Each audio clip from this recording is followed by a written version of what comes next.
Why hasn't anyone told me this?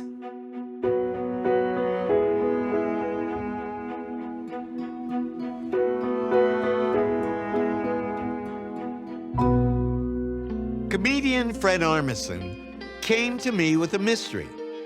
His father was born in Germany in 1941, the child of a young German woman and a professional dancer from Japan, a man named Masami Kuni.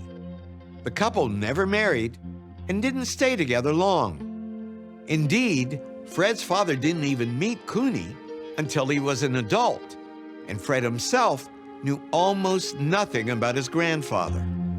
We set out to change that. We sent researchers to Tokyo, where Kuni attended college, then launched his career. We soon uncovered a Japanese newspaper that would forever change Fred's identity.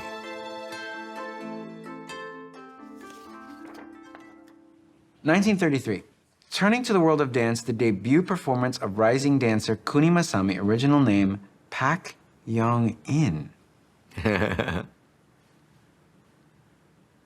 So he has an original name. Mm-hmm. Pak Young-in. It's a Korean name, Yeah? not a Japanese name. So am I Korean? Well, that changes many, many things. I was gonna say everything. I mean, I guess everything. I'm a quarter Korean? How does it make you feel? You understand that I tell people that I have interviews Right. where I say I am a quarter Japanese. Because you thought you were quarter Japanese, but genetically you're quarter Korean. Why hasn't anyone told me this? The story of Kuni's name change is bound up in the tortured history of the 20th century. In 1923, a massive earthquake hit Tokyo, and Japanese newspapers began running largely invented reports of Koreans looting and raping amidst the devastation. Retaliation was swift and brutal. More than 6,000 Korean people were murdered. At the time, Fred's grandfather was attending high school in Japan.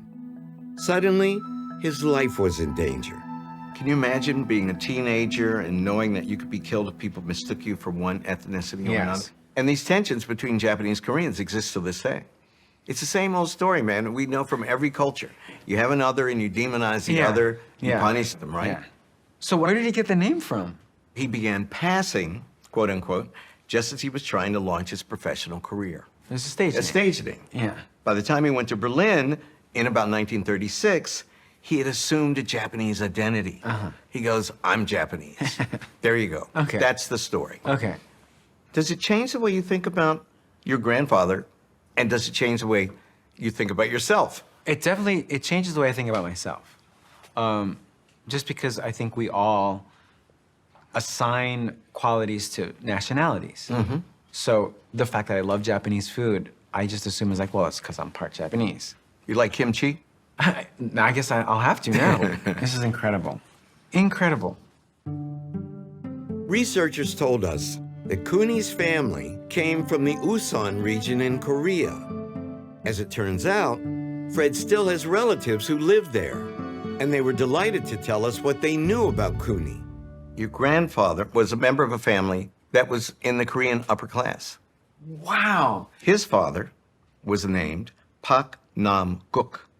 And according to the Pak family, Pak Nam-guk espoused Western ideas and practices, so he sent his sons to study in the most developed parts of the Japanese Empire. Ah. So in a sense, you're who you are, Fred Armisen, because almost 100 years ago, a man named Pak Nam-guk decided to send his son off to school. And then he became a dancer. And He became a dancer, changed his name, went to Germany. met a beautiful German girl, Yeah.